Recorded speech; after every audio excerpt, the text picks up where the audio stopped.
Wow, it's amazing. And how many countries is humanity still? Well, we like to say we're in all of the countries. It's a hard thing to measure.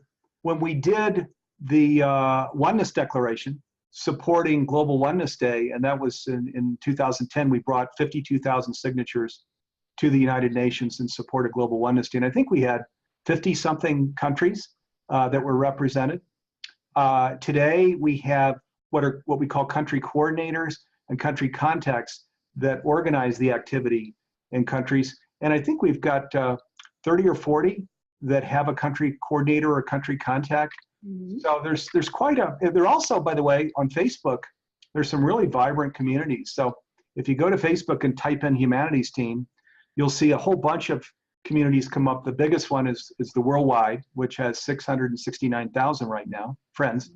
But Argentina has, I think, 4,000 something, and then Canada has 4,000 or 5,000, and South Africa and Germany. So there are a number of countries that also have large Facebook communities. Mm-hmm.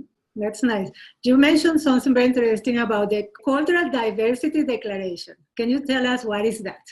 Yes, absolutely. The Cultural Diversity Declaration. So this was something that happened very spontaneously when we were in Argentina.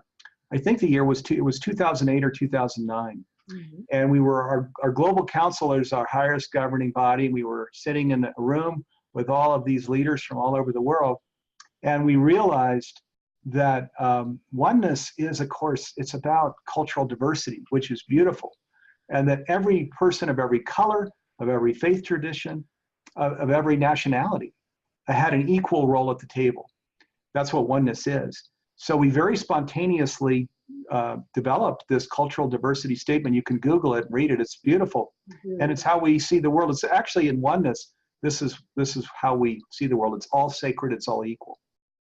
That is so wonderful. And also you mentioned right now another topic, the religion, no? Yes. Well, the mystical traditions, mm-hmm. of course, are quite advanced in their thinking. So, and there's Christianity has unity, and there's Kabbalah for Jews, and Sufis for Islam.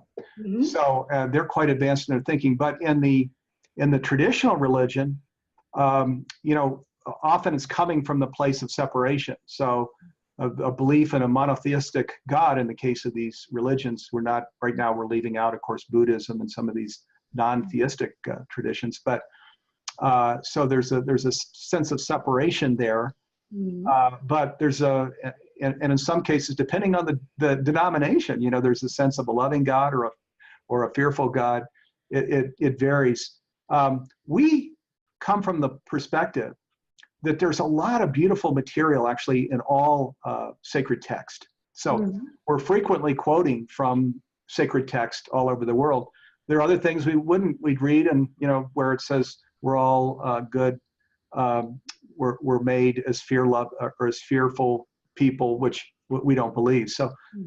there are things in sacred text we would say are true, but there are many things that are true, and many of the stories, the Joseph story, the David story, the Elijah story, the Abraham story, are just a few of the stories that are amazing and that are honored in many different faith traditions, where they talk about that whole arc, where you've got somebody who grows up as a shepherd boy, like David, or or quite poor, but they have a pure heart. They love God, and so they come into service to the divine. And then all of these miracles developed in the case of these four that are substantial, right? And there are also many blessings that return to the family. And that's the arc of modern day life now, where most of us are born into families that don't have much in means, but we love God dearly.